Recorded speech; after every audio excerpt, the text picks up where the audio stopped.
Welcome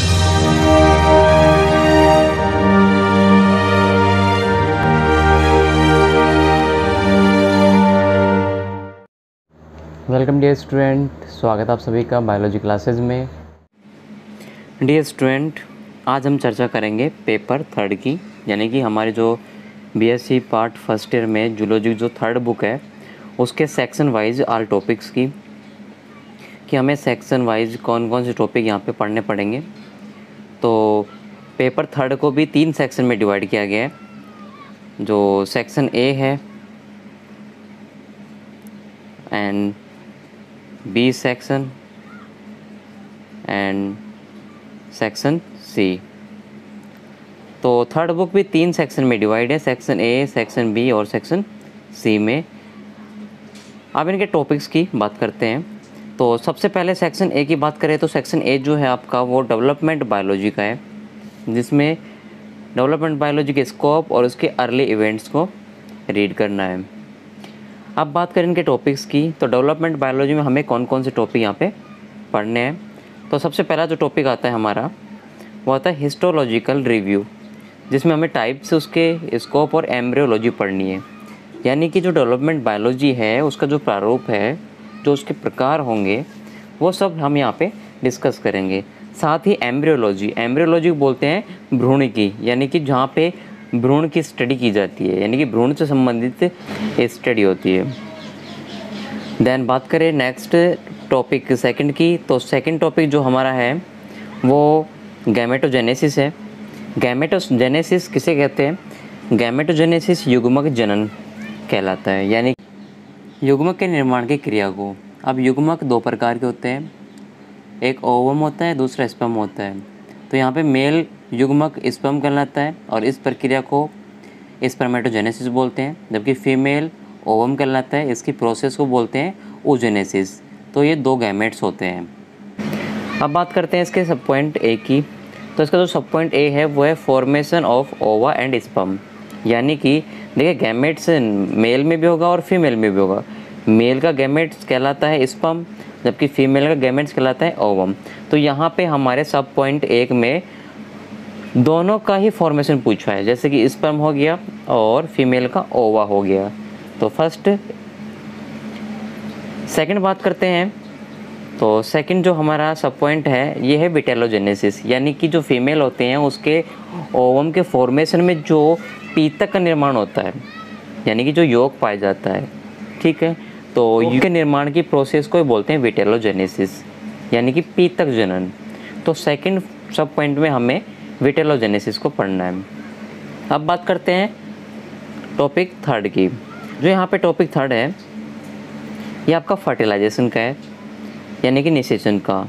याद रखना, mail और फीमेल के जब गैमेट्स आपस में फ्यूज होते हैं और उसमें भी क्या उनके जो केंद्रक होते हैं वो आपस में फ्यूज होते हैं, तब जाके फर्टिलाइजेशन की प्रोसेस पूरी होती है। अब इसी में हमें क्या क्या रीड करना है। तो फर्स्ट बात करते हैं एक्टिवेशन ऑफ ओवम, यानी कि सबसे पहले हम अंडाणु का सक्रियण देखेंगे, भाई अंडाणु कैसे सक्रिय होता है उस चीज़ के बारे में। इसके बाद में बात करते हैं डेवलपमेंट बायोलॉजी के 4 पॉइंट्स के बारे में, जो कि पार्थेनोजेनेसिस का है। अब पार्थेनोजेनेसिस क्या होता है? पार्थेनोजेनेसिस एक ऐसी प्रोसेस है जिसमें बिना मेल के गैमेट्स के द्वारा ही फर्टिलाइजेशन प्रोसेस कंप्लीट हो जाती है। यानी कि निषेचन तो होता है बट उसमें एक ही युग्मक भाग लेता है और वो युग्मक नए संतति का फॉर्मेशन कर लेता है। यह प्रोसेस पार्थेनोजेनेसिस या अनिषेक जनन कहलाती है। बाकी पार्थेनोजेनेसिस जो प्रोसेस होती है वो प्लांट्स में ज़्यादा देखने को मिलती है। नेक्स्ट बात करते हैं सेक्शन बी की। अब सेक्शन जो बी है आपका वो डेवलपमेंट बायोलॉजी का ही है, बट उसमें पैटर्न और प्रोसेस की प्रक्रियाएं दी गई हैं, ठीक है। तो इसमें हम बात करते हैं सबसे पहले फर्स्ट पॉइंट की, जो है आपका क्लेवेज। यानी कि अब आप देखो, जब फर्टिलाइजेशन होता है तो उसके बाद में हमारा जो जायगोट होता है वो एक अंडर प्रोसेस में चला जाता है, जिसको बोलते हैं क्लेवेज, यानी कि उसमें विदलन होता है, ठीक है। तो वो यहाँ पर हमें उसकी डेफिनेशन देखनी है, उसके प्लेन्स देखने हैं, उनके तल देखने हैं, किस किस प्रकार का क्लेवेज होता है। फिर उनके पैटर्न्स देखने हैं, जो कि नॉन कोडेड और कोडेड दोनों एनिमल्स में पढ़ना पड़ेगा। नेक्स्ट इसके सिग्निफिकेंस देखने और ब्लास्टोलेशन और मोरुलेशन। हमेशा याद रखना, सबसे पहले जब मेल और फीमेल के गैमेट्स मिलते हैं तो जायगोट बनता है। जायगोट के बनने के बाद क्लेवेज प्रोसेस होती है और फिर ब्लास्टुला और मोरुला का फॉर्मेशन होता है। अब बात करते हैं सेकंड पॉइंट की। इसमें आपका फैट मैप्स यानी कि जो हमारे मानचित्र होंगे, ठीक है, प्रारूपिक मानचित्र, और गैस्ट्रुलेशन प्रोसेस यानी कि ये थर्ड स्टेप है क्लेवेज की, बट इसमें क्लेवेज नहीं कह सकते। मॉर्फोजेनेटिक सेल मूवमेंट, अब देखिए लास्ट में क्या होता है ना, गैस्ट्रुलेशन में जो कोशिकाएं होती हैं वो अरेंज होने लगती हैं, मूवमेंट करती हैं और अपनी एक लेयर्स फॉर्मेशन करती है। तो लास्ट में 3 लेयर का फॉर्मेशन होता है, एक्टोडर्म, मेसोडर्म और एंडोडर्म। तो यहाँ पर वही सेल मूवमेंट बताए गए हैं। फिर आता है सिग्निफिकेंस ऑफ गैस्ट्रुलेशन, जो गैस्ट्रुलेशन होता है उसका क्या क्या महत्व होता है। देन बात करते हैं टॉपिक थर्ड की। तो टॉपिक थर्ड जो है वो आपका एम्ब्रियोनिक इंडेक्शन का है, यानी कि भ्रूणीय प्रेरक का है, और प्राइमरी ऑर्गेनाइजर का है। डिफ्रेंशिएशन है और कंपटीशन का है, मतलब यहाँ पे जो कोशिकाएं होती हैं वो कैसे डिफ्रेंशिएटेड होती हैं और कैसे उसमें भ्रूण में इंडेक्शन उत्पन्न होता है। नेक्स्ट टॉपिक आता है आपका डेवलपमेंट ऑफ चिक अप टू 24 आवर्स स्टेज। अब देखो यहाँ पे जो 4 टॉपिक है वो आपका प्रैक्टिकल के बेस पे ज़्यादा इंपॉर्टेंट है। तो यहाँ पर जो डेवलपमेंट होता है चिक का, उसमें आपको 24 आवर्स के स्टेजेस को रीड करना है। नेक्स्ट आता है 5 पॉइंट जो कि आपका एम्ब्रियोनिक अडेप्टेशन का है, जो कि इम्पोर्टेंट टॉपिक है आपके थ्योरेटिकल पेपर के अकॉर्डिंग। अब देखिए एम्ब्रियोनिक अडेप्टेशन में क्या होता है, इसमें आपको 3 चीज़ें रीड करनी पड़ेंगी। फर्स्ट, एक्स्ट्रा एम्ब्रियोनिक मेम्ब्रेन यानी कि जो भ्रूण में अतिरिक्त झिल्लियाँ होती है उनके बारे में, उनके डेवलपमेंट के बारे में और उनके फंक्शंस के बारे में। देन टॉपिक सेकंड आपका है प्लेसेंटल इन मैमल्स, यानी कि जो हम स्तनधारी होते हैं उनमें प्लेसेंटन कैसे कैसे प्रकार का होता है। डेफिनेशन हो गया, टाइप्स हो गया, उनका क्लासिफिकेशन हो गया, ठीक है। अब क्लासिफिकेशन यहाँ पे दिया गया है on the basis of morphology, यानी कि मॉर्फोलॉजी के आधार पे हमें उनको बांटना है। हिस्टोलॉजिकल के आधार पर और फंक्शन के आधार पर प्लेसेंटा को यहाँ पे डिवाइड किया गया है। देन आता आपका थर्ड टॉपिक, जो कि थर्ड टॉपिक जो है उसमें आपको 2 चीज़ें रीड करनी है, ठीक है। फर्स्ट आपको इसमें पेडोजेनेसिस और सेकंड आपको इसमें नियोटेनी। यहाँ पे क्या है कि स्पेस नहीं दिया गया है, बाकी आप देख सकते हो पेडोजेनेसिस यहाँ तक है, एंड दे रखा है बीच में, और फिर क्या नियोटोनी है। तो ये दोनों एक ऐसी घटनाएं होती हैं जिसमें क्या होता है ना कि जो लार्वा होता है, ठीक है, वो ही जनन करने लग जाता है और अपने समान संतति का निर्माण करता है।